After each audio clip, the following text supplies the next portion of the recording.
Hi everyone, so I am actually pre-filming this video. This is going to go up on Monday, and yeah, Monday, I'm going to a funeral on Monday, so today. And when I was thinking about Vlogmas and what sort of videos I wanted to make, there was one that I wanted to make kind of about grief and death and mental health and all of that fun stuff, because I've been through it a lot in the last few years. I was really fortunate throughout like my teenage years and stuff to not have to really deal with anything like that. We lost my granddad when I was 12, so I didn't comprehend that or anything really when I was at that age, that sort of topic. And then in 2013, so only a few years ago, towards the end of the year, a friend told me that she actually she had cancer, and the doctors had kind of said that there was nothing else they could do, and sadly she passed away a few months later in 2014. And then in the same month, worst month of my life, my mum died as well. So it was like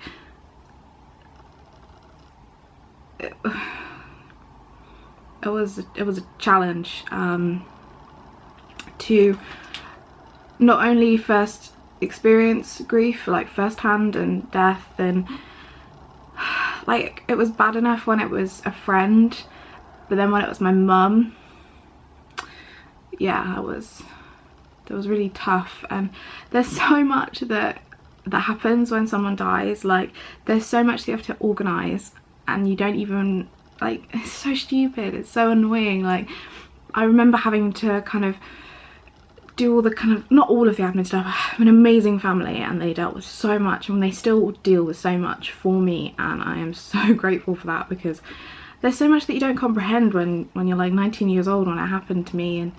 And my dad wasn't in the picture at the time, so it was me and like my mum's side of the family, and then my half brothers and sisters, that we dealt with it together. But all the stupid things like having to call up the bank to get, like, to find out about accounts and stuff like that, to like be able to pay for the funeral and things like that. Oh my god, funerals are so expensive, it's disgusting. Basically the first 2 days after I found out that my mum died, I just like cried for like 2 days, and I couldn't do anything, understandably.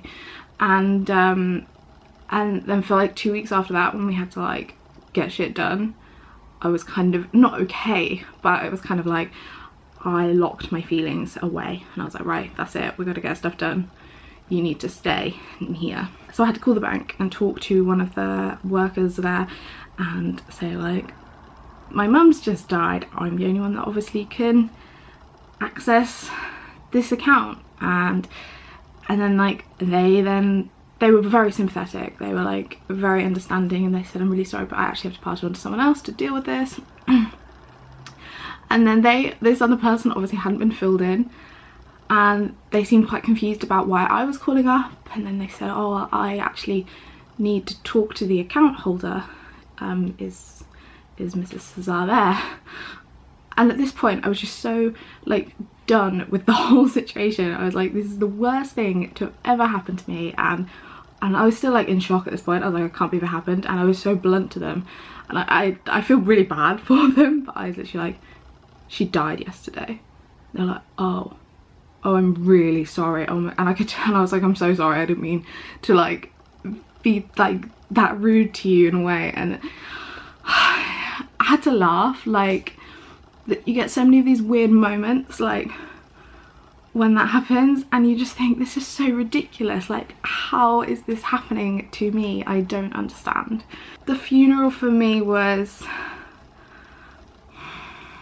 it was hard. Like I didn't really kind of, I didn't know what to expect, and it was so, like, the funeral was like 2 and a bit weeks after mum died, and it was really frustrating because like what's the word, they basically couldn't tell us officially what had happened to her, like how she died.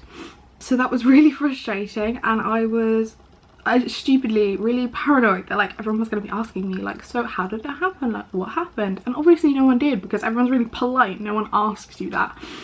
But I mean, it was just really hard.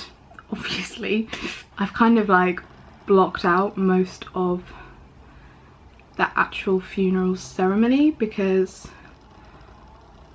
I mean, it's not exactly a happy memory, is it? So I had written something like I guess a eulogy to say, and I managed to do that, and I was like so proud of myself, because I just like, my mum was a very like people person. Like she was incredible, she was an amazing woman.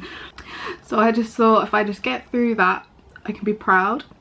Because this is the thing, like when someone dies, you just want to make them proud. You want to do like everything you can to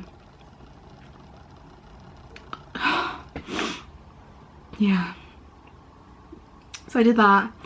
My half brother, but we just call each other brothers and sisters, he also had something to say at the funeral, which was really, really sweet.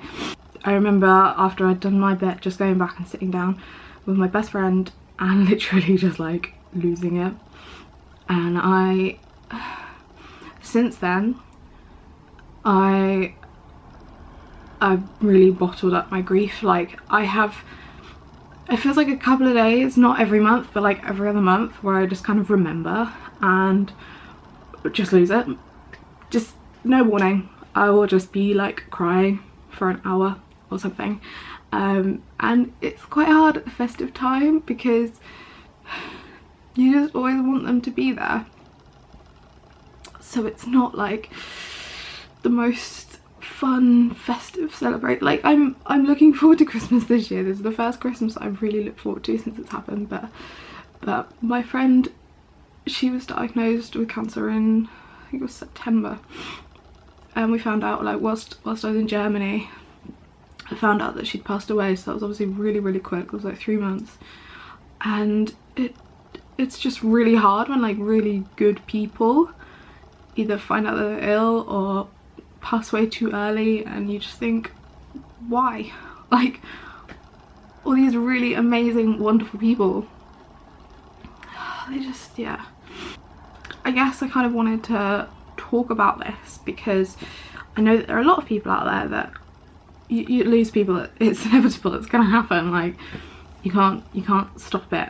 But it can be really hard at Christmas time, because it's a time when you should be with family and you should be able to see your friends, and sometimes that is just not the case. You don't have to bottle things up. Family and friends will be willing to talk to you about it. If you're feeling sad, if you're having a down day, if you just need to have a cry, don't feel like you're a nuisance to anyone, or that they won't be bothered to listen to you, because I can assure you they will. Like the amount of times that I say to friends, I'm like, I'm so sorry that I'm just getting emotional about this, even though it was 3 years ago, and they're like, it's fine, like just talk to me about it, I don't mind. So yeah, it's gonna be a sad day, and I just really don't like funerals, so it's going to be tough.